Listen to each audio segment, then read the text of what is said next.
O mais importante a se destacar é que as coisas não estão tão ruins quanto todos esperavam. Matt, bem-vindo de volta do Cascop TV. É um prazer recebê-lo. Obrigado. Hoje nós vamos falar sobre a recente e agitada semana para o setor bancário. Em sua opinião, qual foi o principal destaque entre os relatórios de lucros divulgados na semana passada? Eu acredito que o mais importante a se destacar é que as coisas não estão tão ruins quanto todos esperavam. Os setores bancário e financeiro têm estado em queda e muitos estavam preocupados com cortes em dividendos e com a dívida incobrável e duvidosa de setores como o energético e da mineração. Além disso, havia uma potencial pressão para que os bancos levantassem mais capital para atender a requisitos regulatórios. O Westpac reportou uma queda de 3 a 4% no dia da divulgação, mas se recuperou alguns dias depois. O NAB e o CBA tiveram uma alta de 2% no dia da divulgação e o ANZ registrou uma alta de 4%, mas inicialmente havia registrado uma queda de 4%. Portanto, os resultados não foram tão ruins como muitos esperavam. Você mencionou os recursos. Houve muita exposição à dívida e ao risco, por exemplo, envolvendo empréstimos da ANZ a Dick Smith. Quem se saiu pior desse ponto de vista?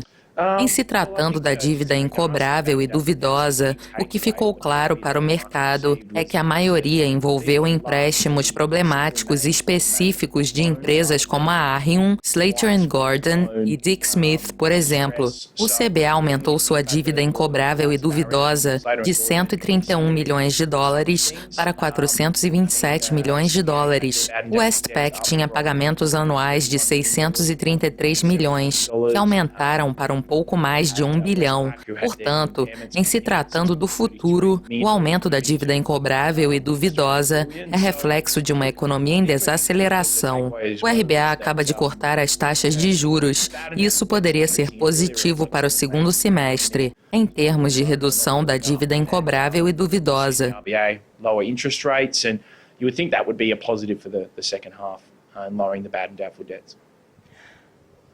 Será que há comparações entre o setor bancário australiano e o norte-americano, que também divulgou muitos relatórios de lucros recentemente?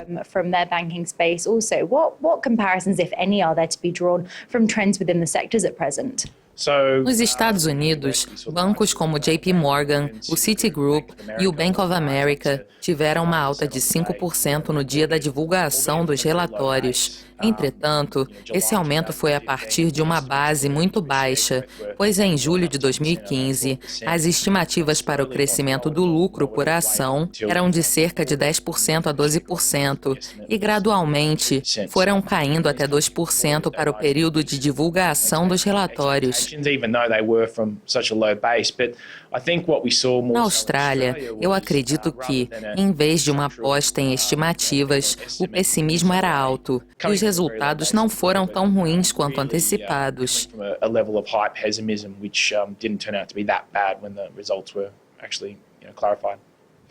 Qual é a sua previsão para as ações do setor bancário?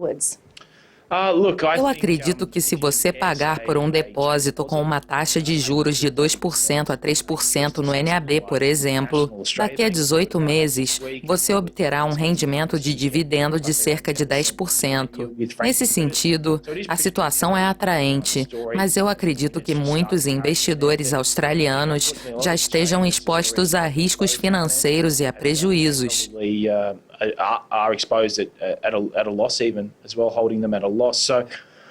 Portanto, no curto prazo, o investimento é atraente, considerando uma baixa base de referência, e o corte da taxa de juros favorece os dividendos. No longo prazo, a situação é boa, mas no médio prazo, provavelmente teremos um período de consolidação nos próximos 18 meses, em uma faixa de negociação.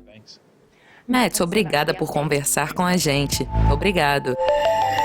Isso encerra nossa conversa com Matt Felsman sobre o cenário para os bancos na Austrália e nos Estados Unidos. Eu sou Natalie MacDonald e você assistiu ao Sydney Direct da Dukascop TV. Até mais.